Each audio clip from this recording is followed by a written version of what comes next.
एक बार भगवान शंकर पृथ्वीवासियों पर कुपित हो गए और माता पार्वती को साक्षी मानकर संकल्प किया कि जब तक पृथ्वीवासी नहीं सुधरेंगे तब तक वे शंख नहीं बजाएंगे। देव जानते थे कि शंकर भगवान शंख बजाएंगे तभी बरसात होगी।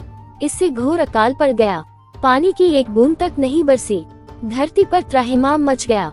ऐसे में एक दिन भगवान शंकर पार्वती आकाश में विचरण कर रहे थे तो उन्होंने एक अजीब दृश्य देखा कि एक किसान भरी दोपहरी में चिलचिलाती धूप में खेत की जुताई कर रहा है।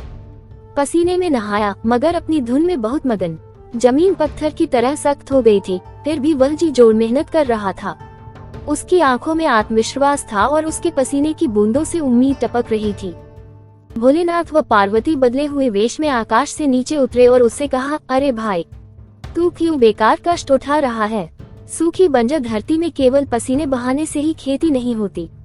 किसान ने हल चलाते चलाते ही जवाब दिया, हाँ बिल्कुल ठीक कह रहे हैं श्रीमान, मगर हल चलने का गुण भूल न जाऊं, इसलिए मैं हर साल पूरी लगन के साथ जुताई करता हूँ।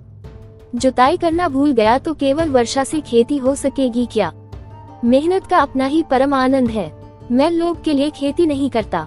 किसान की बात सुनकर महादेव को भी लगा कि मैं भी तो परम आनंद की अनुभूति के लिए ही शंख बजाता हूँ। मुझे भी शंख बजाए 1 बरस बीत गए, कहीं शंख बजाना भूल तो नहीं गया।